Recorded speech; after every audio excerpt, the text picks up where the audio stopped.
guys have used things like Arduino or Raspberry Pi. Okay, yeah, a good number of people. Thank you. Right? So THEJAS32 is probably not something that you would have come across. So it's a SoC which is built, it's a microcontroller which is built by CDAC out of Thiruvananthapuram, and they call it made in India. It's not manufactured in India, but it's designed in India. Okay, so it's a 32-bit RISC-V core, and it has runs a single core processor at 100 megahertz, and it has 256 KB RAM. Okay, so the specs are modest. Okay, so it's not a high spec kind of processor, but the significance of this processor is the fact that it's the first one that you can actually go and buy in single quantity in India. Okay, so this is the major claim to fame of this SoC. Typically, what happens is, so you might have heard in the news every now and then. For example, there was some talk about SoC from IIT Madras at some time 2 years ago. They actually did not make a SoC that you could go and actually buy. Okay, this SoC you could actually go to various websites. So, for example, you could go to Robu, which I think a lot of people buy the hobby stuff from there, and you could just go place an order for one single SoC and they will deliver it to you, right? Which is a big thing according to me, right? ROPU, yeah, .in. So it's a hobbyist website, right? So, and it's about 289. Okay, I granted it's not very cheap, right? But it's great, it's available, you can use it, and this talk will cover a little more about it and what we can do to make it better. Next slide. So, kind of capability, some of them will have no wireless connectivity, right? So they have these kind of boards. The boards are little on the pricier side sometimes. That's what I feel. And they are not always in stock, but sometimes you can find them. Right now they seem to be in stock. Yesterday when I checked, which is when I took this screenshot, they were in stock, right? So you could always give it a try, right? So they are, they are reasonable. They support Arduino, which I think a lot of people are familiar with, right? And the good thing is that they support Arduino, and they have a few example programs to interface with various sensors, displays, and those kind of things. But if you actually go and dig down and see how they have implemented stuff, you'll figure out that it's fairly an amateurish implementation from a professional perspective. But the biggest problem I found is that their whole approach to building a community of customers is basically all based on something which is very closed source, which is very strange.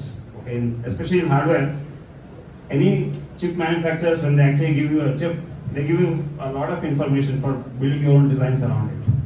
And CDAC seems to have had a non-starter scenario here because of this, right? So they've given boards, but they don't give you schematics, they don't give layout. That means nobody can build boards around it. And more importantly, they don't even say what are the guidelines. So typically what happens is when you make a chip, you say that these are the guidelines to follow for engineers so that somebody else can build another successful board, okay, another successful device, okay. But these guys have kind of, given all that a miss, right? And that's pretty bad. So, thing is, well, if you have THEJAS, right, it's a Sarkari SoC, like I said, where do you go for help? Right? So, this is a very strange thing. So the problem with THEJAS right now seems to be that it has minimal documentation. Okay. Any hardware piece that you typically find has something called a datasheet, which has a lot of technical details from the hardware side. Now that is missing. It's not missing, but it's a very minimal kind of a documentation in the case of THEJAS. Most people actually don't read processor or microcontroller documentation, so I won't go into the details of this. And typically there is also something called reference manual that will document all the registers of a SoC. Okay, the memory map, all those things are missing here, how the peripherals interact. So all the lower level things are all missing in the case of SoC. And the thing is, they have more or less a dead community. So they have had a mailing list for about, I think, 2 years or something, and they have had 30 posts. Okay, you can imagine the kind of traction that they've been able to get, right? So But at the same time, they organize events, go to colleges, post with ministers, do events, those kind of things they do, right? So they have some kind of traction, but they are kind of supporting people on a one-to-one basis. Okay. And when the fact that they are not able to put a lot of information out is actually now coming in the way of popularizing the SoC, which is, let's say, built in India and has some kind of a application. It has some kind of a future, right? So before we go further to figure out, how much we should do with it, we should evaluate the processor by itself. Right? You will see people who follow this kind of news will see a lot of things. For example, you will see the picture of a minister posing with this chip saying this is built in India. Right? Right. So since I have started following the public policy, I have been looking at these things very critically. And but what is missing in that is what does that chip have inside it, right? So this is all the warnings that I can give you about the chips around itself, right? So any chip will have two types of things. It will have a digital section, it will have analog sections, right? Again, not going too far into it, this chip is very strange in the sense that it has very little analog support built into the chip. So chips typically have voltage regulators, PLLs, clocks. So what happens is you will have a crystal on a board which will be powering the chip and running it at high frequency. So when you say the chip is running at 100 megahertz or 1 gigahertz or whatever it is, all that is coming from a crystal source.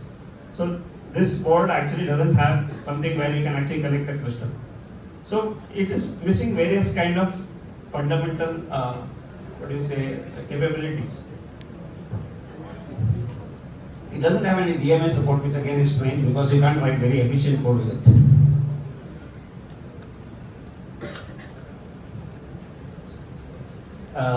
Then, if you actually look at this chip, you'll find that it has 128 pins. It's a very massive chip.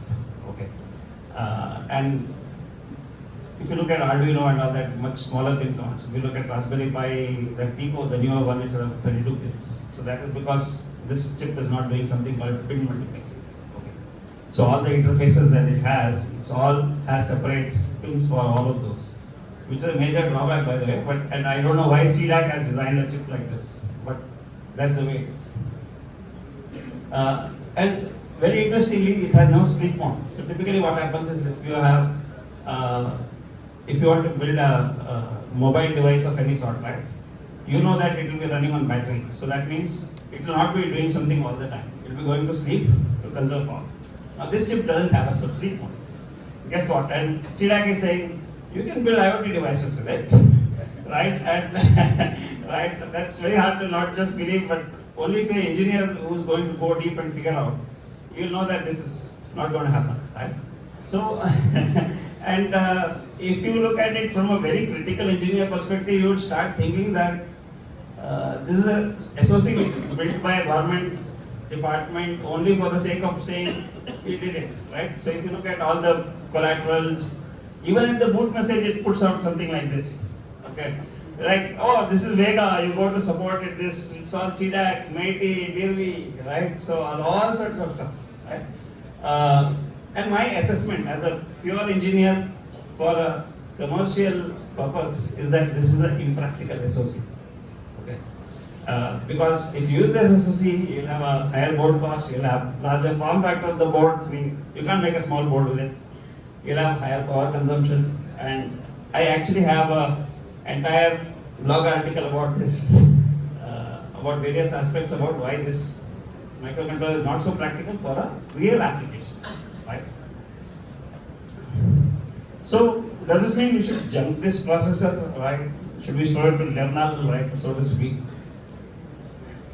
Right? So, actually, not necessarily, right? One of the things CDAC has done a bad job of in my thing is they have not really, because of the fact that they have not actually put any technical details out, they have not even mentioned the good things about their board. Okay? Because of the fact that they didn't document anything, they didn't even put out the good things. So, for example, most manufacturers will say that this is our performance, this is our core mark. So core mark is the way you measure the performance of a microcontroller. So they haven't done that. And I have done some initial testing And that shows me that it could be competitive. I mean, it's not like off the charts or great or anything like that, but it's competitive with respect to various other solutions. So that's something, that's a saving grace for this microcontroller, right? And the other thing is the fact that they haven't integrated everything inside the chip means that you have more opportunity for learning. So if you are somebody who's actually building a devices and everything is already given to you, it's almost like everything becomes an API. And you don't actually, you don't know what else is going on. So that means when something doesn't work, you don't know why it is not working, right? Now, if you start using Tejas, since it has so low level of integration, you need to learn a lot more about the system. You can learn a lot more, including about clocking, digital circuits, so many things, which interestingly we require at our current state of development because very little of hardware development and new products are actually happening from here. So if people get to know a lot more about the low level details, that will help them build real products. So my journey so far with this SoC and these boards, so this is one board I have here. So I started looking at this Tejas after I did my public policy course. And as an engineer, like I said, right, it was like a no-brainer. But then I went to CDAC. I even filed an RTI saying, how much money have you spent on this thing? Right? And you wouldn't be surprised. They said section 8, whatever, 4 or something like that, we will not give you any information. Okay. And then I posted a second level query also because I had asked for things like how many chips have you made, how many marketing events have you done. Those kind of things they can't say no. Right? So there are certain questions they could answer all the time. How many years they have spent developing it. Right? So many things I had asked. So they're currently holding back on that information. Now, but the key thing for me as I see it is that, hardware in India is a small community, right? So we can keep worrying a lot of things saying this doesn't work, that sucks, right? All that is fine.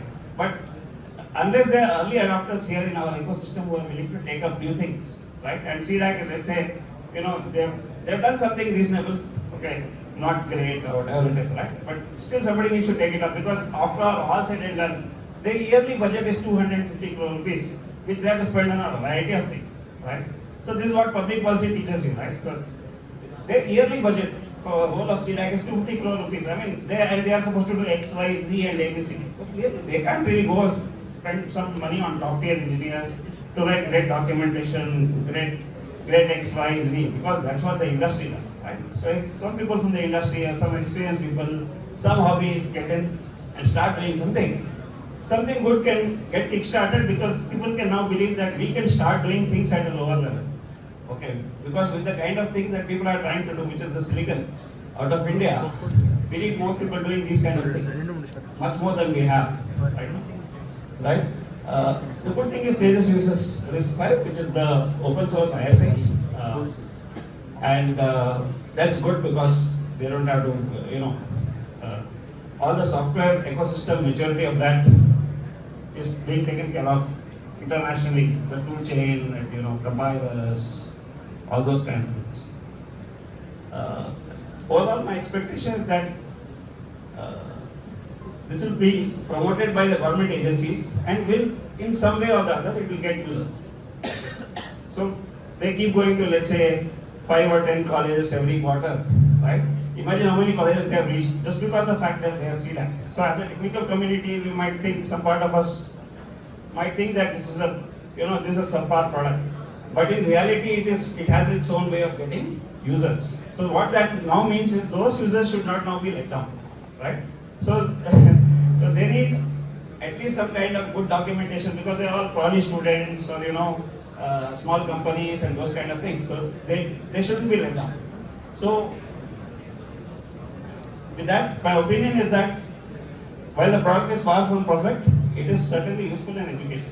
So it can't be used to build a lot of the, especially IoT kind of devices or mobile devices, especially where you care about power, right? So many things. But it has its place, and the best place probably it has is it in education. So people can learn a lot, especially engineering students and the lower grade also. The kind of stuff when you interface with sensors and stuff like that, easily doable in this. And since the chip is made by CDAC, why do they need to sell it at 289 rupees? Right? They could probably sell it at lower price. I don't know. Right? So instead of they could incentivize that, make it lower and get more users. So the question overall is, how do we improve the situation, right? So getting more people from the industry and hobbyists involved is the answer in my opinion. And what I have done is I have started off a board. I have started off a design of a board, which I called. Right now I don't have a great name for it. I just call it test bed. And it's an open source board. It's already hosted on GitHub, so you will see that. The links are in the doc of the FOSS United Chennai thing. And the commits are not on the main branch, by the way. You have to go to the board layout revision just for the people in the doc, right? Because it's not merged in yet. So it has THEJAS32 and a 2 MB flash. So typically boards have about 2 MB flash on it, including whatever ARIES boards have been built. What we have done is we built this for DIY. So we use off-the-shelf modules. So we have like the Raspberry Pi Pico, which I think many of you might be familiar with. How many folks already use Raspberry Pi Pico? Okay, reasonable number. And we have two mini 360 modules, which are there, two rectangles. Each of them costs about 40 rupees. So basically, it's a very low-cost board because it only has the processor, SoC. It has some what we call passive components, resistors and capacitors, which are very cheap. Okay, it has only the board and headers. So it's going to be quite a cheap board, and it's hand soldering friendly. So for those of you who can do hand soldering, you can will rejoice because it's 06, 03 components, and we are even thinking of making it 08. Okay, something in that series. So that means you can, even though it is small components, you can actually solder it yourself. Great for learning. And it's designed with KiCad, which is a free and open source software. And you would have noticed that later in the day there is a talk, there is an excellent talk by Balu, who will be showing you a lot more about the hardware and KiCad and other tools. And one of the things, because of our modular design, what happens is you can choose to have or not have wireless. So if you do the Raspberry Pi Pico, you will have the no wireless version. If you use the wireless version of the Raspberry Pi Pico, you get something with wireless. Right? So it's modular in that aspect. So from a user point of view, what you can expect from this test bed, right? So this is a 3D rendering on the left. That's how the board is supposed to look like. I mean, that's what the current design looks like. It's not been fabricated yet. It has various interfaces that you can use. So it has support for Raspberry Pi hat on the top. It has support for, it basically breaks out all the features of the board, of the SoC. Okay. It has I2C, SPI, debug UART, GPIOs, and it also breaks out some pins from the RP2040 itself. So that means basically you have a co-processor architecture here. You have a main processor and you have a co-processor. And you can implement a lot of applications. You can also connect the RP2040 to the PC over USB. And the whole world can be yours in many ways. So there is one aspect of the architecture that I want to touch upon here that we have built. So this touches upon something which is unique to the THEJAS, right? So I said it has very low level of analog integration. So one of the things it does not have is a PLL. So PLL is basically what is the capability where you give a processor a low frequency clock, and internally it will generate the actual higher frequency clock for its application, right? So generally for a microcontroller you give a 12 megahertz or a 12.288 megahertz. There are so many frequencies, or 24 megahertz crystal clock, and internally it will generate 100 megahertz or more. Okay. So since this doesn't have it, it needs to be created somewhere. So if you look at the ARIES boards, they have dedicated clock driving circuits. So here what we do is we use the RP2040 itself as a clock generator. So that means we both save on cost, but more importantly, we can make the THEJAS32 dance to our tunes. So what does that mean, right? So THEJAS32 basically says, I am rated at 100 megahertz. So if you understand the digital design kind of thing, right, it means that it can probably run up to 100 megahertz. It can run at any other frequency in the middle. So if you program the RP2040 now to generate any frequency of clock, you can basically characterize the performance of the THEJAS32 from a power performance perspective, which is a great lab assignment. Okay, and you can use it for various other things. So, for example, you could clock the THEJAS at a very low speed, and you could check exactly how many cycles it takes to respond to something very specific. So, how many cycles does the THEJAS take to service an interrupt? If I ask that question, now since CDAC did not give me the data sheet, right, which is unprecedented in the history of silicon design and commercial silicon, I can find that out without going to their email address and waiting 2 weeks for the answer, which they will not give, right? So right now I think they are unhappy because I don't know if somebody inside CDAC has put 2 and 2 together and they are not replying to my emails. So it's quite possible, but I will not hold it against them, right? No, just go back. No, the next one. Yes. So apart from the clock, we also have the reset and the boot select. So basically the lifetime of the THEJAS32. So the first processor to power on is the RP2040. It will take the THEJAS32 out of reset. That means the THEJAS32 won't be running in the beginning. It will only run at the command of the RP2040. And then there's a boot, the UART, which is where you get those messages and everything, right? All the communication happens. That also goes to the RP2040.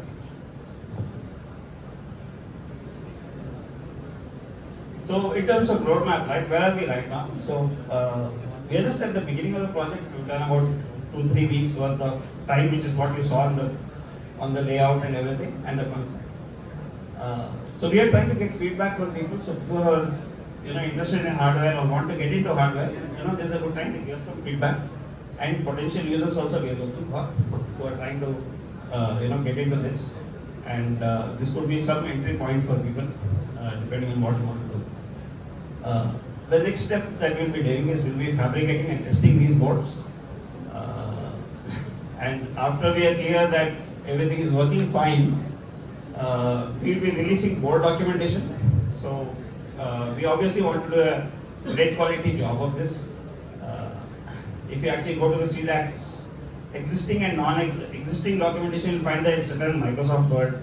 Okay, and while this is not a reflection on the fact that they're using a proprietary tool, the fact is that when you release silicon documentation, you want to track changes very closely, right? You want to do it automatically rather than by hand. So when you use Microsoft Word, you are forced to generally go and type in the changes, and that's not something that scales. So we are trying to use open source tools for doing all those kind of things. We are also trying to do the SoC documentation to a level that is possible purely in software. And we will reverse engineer whatever we need to figure out with experiments, which are made without board. Right? There are certain things which you can't figure out. So for example, they rate the chip to a temperature from 0 to 60 or something like that. We can't do much about those kind of things. They haven't said whether the chip is ESD compliant, for example. And some people are laughing at it, right? I mean, it's a fact, right? So it's a fact. So they haven't given that kind of thing, and I'm not going to test ESD to figure out what works and what doesn't work because they are not paying me money for that kind of thing. This kind of stuff costs money. Right? Whatever is possible in a software and on a low-cost hardware development basis, we'll do. We'll also release a SDK so that people don't have to do the same thing again, right? Obviously. We want to build some killer demos, and because of the fact that this chip doesn't have a lot of integrated stuff, right? We believe that this control of the clock will make it relevant to a lot of people studying processors, not just in India, maybe outside as well.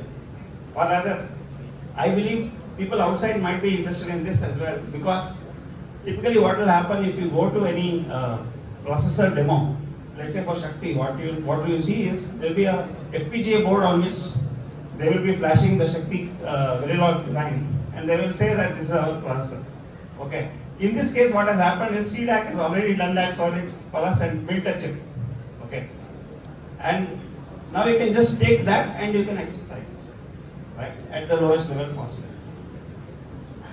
Now, the last thing is, this will be a continuous improvement because hardware-wise, I don't think we need to do a lot of iterations because there's not so much to do here. So we'll be looking to improve the software ecosystem. So obviously, since the user community will be small, right now if you look at it, there's no CSDK, which is very useful. I mean, there is one, but it's kind of hard to find and so on. There is no such thing like Python on, THEJAS or Rust on THEJAS or any of the other things on THEJAS. So if we don't do something about it, nothing will happen. So as the community grows, we hope some of that will hopefully happen, right? And if you want to see more, you could go refer to the testbed project, which I said, don't go to the main branch. You have to go to the board layout, this thing, which is where all the details are. The details of the ARIES boards, which are made by CDAC, on that link. And there is one student from Chennai, I think, I can't remember his name right now. So he's actually started off some work on what he calls a taurus SDK. I haven't touched with him on LinkedIn, but not much more than that. And I've actually looked at some of his implementation as well. So these are some things that are already happening. And if you need more contact, discuss with me. I don't use Twitter much. I prefer email. You could get in touch with me on LinkedIn. And that's about it. So I don't know if we have time for questions.